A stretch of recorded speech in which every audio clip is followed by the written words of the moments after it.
Cycle అగరబత్తీస్. So, ప్రతి ఇంట్లో cycle అగరబత్తీస్ అనేది మనం అందరూ యూజ్ చేసాం.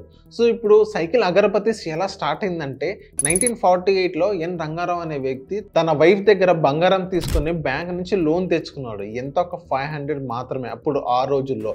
ఇప్పుడు ఏంటంటే ఎన్ రంగారావు గారికి ఏంటంటే ఆయనకి ఫ్రేగ్రెన్స్ అనేది ఎలా మ్యానుఫ్యాక్చరింగ్ చేయాలో ఆయనకి బాగా నాలెడ్జ్ ఉంది.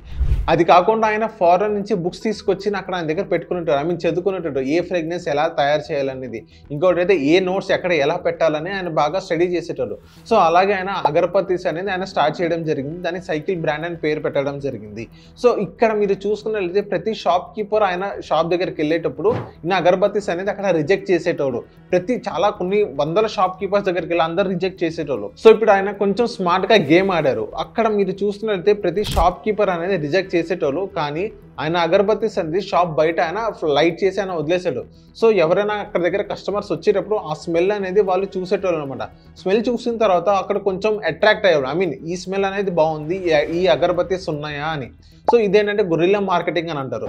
ఆయన ప్రోడక్ట్ లో దమ్ము ఉంది, అందుకని ఆ ఫ్రేగ్రెన్స్ అనేది అక్కడ పెట్టడం జరిగింది. చాలా మంది కామన్ లేమ్యాన్ కూడా దాన్ని బాగా అట్రాక్ట్ అయ్యేవాళ్ళు. సో, షాప్ కీపర్ దగ్గరికి వెళ్ళి ఈ అగరబత్తీస్ వాళ్ళు కావాలని అడిగేటోరు. సో, అలాగా వాళ్ళ షాప్ కీపర్స్ ని కానీ అక్కడ ఉన్న పీపుల్ ని కానీ ఫోర్స్ చేసి అక్కడ స్మెల్ చేసేటోరు. సో, ఇలా ఆయన మార్కెటింగ్ స్ట్రాటజీస్ కానీ ఆయన బ్రాండ్ అంబాసిడర్ అయ్యారనమాట. సో, ఇప్పుడు దగ్గర ఒక 500+ ఫ్రేగ్రెన్స్ అనేది సైకిల్ అగరబత్తీస్ అనేది వాళ్ళు స్టార్ట్ చేస్తున్నారు. ఇప్పుడు థర్డ్ జనరేషన్ అనేది ఇప్పుడు సైకిల్ అగరబత్తీస్ అనేది ఇప్పుడు చూస్తున్నారు. సో, మీరు ఇప్పుడు సైకిల్ అగరబత్తీస్ కొన్నారా లేదా అని కింద కమెంట్ చేయండి.